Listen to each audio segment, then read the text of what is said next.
Good day everybody and welcome to SCP Illustrated, entry log 70. First of all, happy Christmas to you all, I hope you're having a great day. Today we're going to be looking at SCP-507, also known as the Reluctant Dimension Hopper. I'm still not 100% confident with drawing faces and bodies, so bear with me for some of the drawings.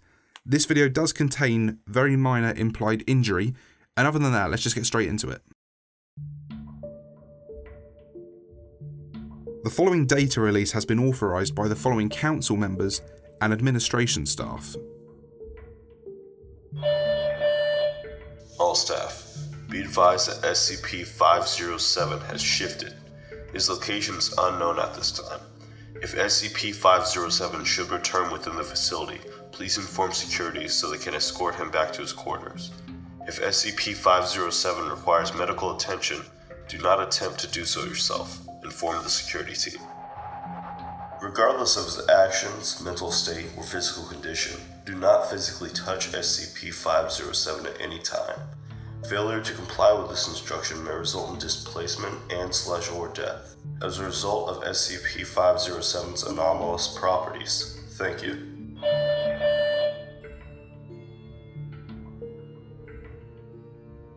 Description: SCP-507 is a Caucasian male with blonde hair and green eyes, sporting no other outstanding characteristics besides being somewhat overweight and speaking with a vague accent of disputable origin. Although SCP-507 has an already established name due to its unremarkable upbringing, it seems to find entertainment in forcing those it meets to give it a nickname in lieu of divulging this information. Thus, SCP-507 will now respond to the names Tommy, Steve, Bruto, Guy, Houdini, and Grabnock the Destroyer. SCP-507 was originally recovered from the asylum when standard surveillance following repeated successful escape attempts brought its abilities to light. All records of this incident were confiscated, and SCP-507 was taken into custody under the pretense of moving it to a more secure facility. The original theory was that SCP-507 possessed some form of teleportation ability, as it would suddenly disappear and eventually reappear in a different location. Subsequent interviews with the subject to verify that its ability could be used in such a manner, but that it was merely a side effect of its main affliction. SCP-507 holds that during its periods of disappearance, it is actually displaced into a random alternate reality. The landscape generally stays the same, but the inhabitants and climate of the parallel world often do not. SCP-507 also insists that it has no control over the time and duration of these shifts. This has more or less been confirmed by the subject being known to displace at inconvenient times, such as mid-sentence, while sleeping, or even while using on-site public facilities. If SCP-507 moves about in the alternate world, the eventual shift back will then place it at the corresponding area in our own reality. A sample list of SCP-507's descriptions of alternate realities can be found in Document 507-00. Mentally, SCP-507 shows no large deviations from the psychological profile for a normal person. It has confessed to have always had a great interest in the paranormal and mythological, which has directly led to its eventual permission to interact with relatively harmless SCPs. SCP-507 especially enjoys meeting with other sentient SCPs, once going so far as to request a small vacation to visit SCP-082. The request was eventually granted after persistent pleading from SCP-507, and the meeting was thankfully uneventful. Special Containment Procedures: SCP-507 is allowed free roam of the facility, obviously barring anything that would breach security or safety protocols. Anytime SCP-507 leaves its private quarters, it must be accompanied by an agent, mostly at this point to make sure that it does not shift without the facility's knowledge. SCP-507 should not be physically touched if there have been more than 2 weeks since its last shift. The risks inherent in disobeying this protocol make the action its own punishment, should the issue of disciplinary measures ever come up. When SCP-507 undergoes a shift, faculty will be informed to keep an eye out for its eventual reappearance. It also has a tracking device implanted into it and a daily signal check should verify whether or not SCP-507 has returned from its trip. If it reappears in or nearby the facility, SCP-507 will return to its quarters on its own. Otherwise, a retrieval team of 3 plainclothes agents may be sent to provide transportation back.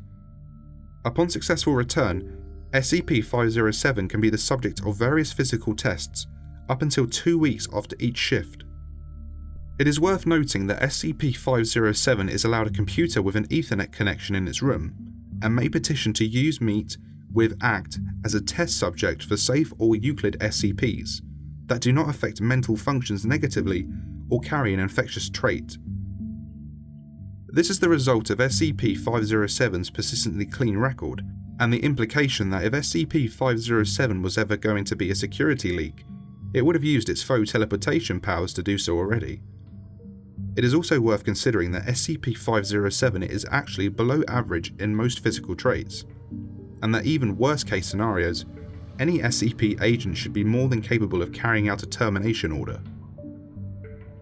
Document 507-00, a sample list of SCP-507's supposed extra-dimensional travels, along with any demands made by it after returning. Subject arrived in complete darkness, leading it to assume that the current location was indoors or subterranean. After fumbling about for a possible way out, the subject heard a sound akin to muted breathing nearby. The subject then decided to curl up in the nearest corner and wait it out, instead of risking a blind confrontation with an unknown creature. Request: a standard flashlight which it now always carries on its person. The subject appeared in a replica of the facility, although apparently fallen into disuse. Further exploration led to the discovery of various corpses strewn about the area, all heavily decayed and covered in an odd type of mould. Upon noting that the corpses seemed to rhythmically expand and contract as if still breathing, the subject attempted to leave the facility. This idea was quickly discarded when it opened an exit and found that the outside world was apparently coated with the same odd growth. Request: heavy doses of voriconazole and a fungal expert to help ascertain the nature of the mould. No exact match of the described mould was found, but it was noted to share many attributes with a certain type of cordyceps fungi. Upon reappearing, subject was reported to mutter, "So many spiders." Subject refused to elaborate. Request: a handheld firearm of any type. Request was granted under the stipulation that said firearm is specifically built to only use rubber bullets. Subject once again appeared in a pitch black location with breathing nearby. Upon turning on its flashlight, subject was surprised by a man wearing a black business suit and sunglasses with an impossibly wide smile. Said smiling man was apparently leaning in towards SCP-507 when it turned on the light, the end result being that their faces were almost touching. Smiling man then remarked, "Back so soon?" before the subject switched the light off again, discharged all the rounds in its firearm at the general vicinity of the man, and once more curled up into the nearest corner until shifted back into our reality. Request: none. Those with level 2 security clearance may read a full list by accessing document 507-3B. Those with level 2 507 security clearance should also see interview 507G for evidence of a particularly noteworthy shift. Interview 507-G. Interviewed: SCP-507, SCP-507. Interviewer: Dr. Forward. During a daily signal check for SCP-507, 2 independent verifications were returned. The following investigation led to the discovery of identical SCP-507 duplicates in its assigned quarters. Both apparently made their way to the room by themselves, and had spent at least half an hour conversing with each other upon meeting. The following interview took place between them and the first informed employee to reach their location. The duplicates have been each given an alphabetical for the purpose of readability. Begin log. Hey Doc, welcome to the party. I'm afraid you're going to have to explain this to me. There's apparently more than one version of me with this problem. Should have seen this coming, honestly. There's so many ways an alternate reality could differ without affecting my personal life, you know? So, which one of you is the visitor? Is something wrong? We've actually been talking about this for a bit. Now, you guys have been real nice to us. More than we might deserve, really. But we also know that this could be a rather enticing opportunity for your research department. It'd probably be best if you didn't know which one of us was... Temporary? expendable. I don't know what kind of stories you two have been sharing, but our job is to secure and protect the likes of you. Perhaps this other reality has a less benign code of conduct. And perhaps I can shoot fireballs from my mouth. We don't mean to be hurtful, but this place isn't the best source of human compassion. I'm sure that there's at least one person on staff who would love breaking me open in an attempt to find out how all this freaky stuff works. If it wasn't for the fact that you couldn't keep studying me afterwards. Do you have to put it like that? I have enough things to keep me awake at night. Good God, I know. Once there was this guy with a huge-ass smile. You met him too? Nearly soiled myself. I wish I was that lucky. You know, this could be interpreted as a security breach. Who's the doppelganger going to report to? Alternate SCP? I'm fairly sure there's a better chance of a meteor striking this place than successful cross-dimensional sabotage. I've actually come across at least 3 dimensions where something fell from you're not helping. I rarely do. Anyway, where were we? Well, now that our visitor has left, I have a question. Alright. Did you two figure out the difference between your realities? Actually, I think we did. In his world, Abraham Lincoln was killed while sleeping by his vice president, instead of by General Lee. In this reality, Booth assassinated Lincoln. Oh. Whoops. Endlog. Closing statement.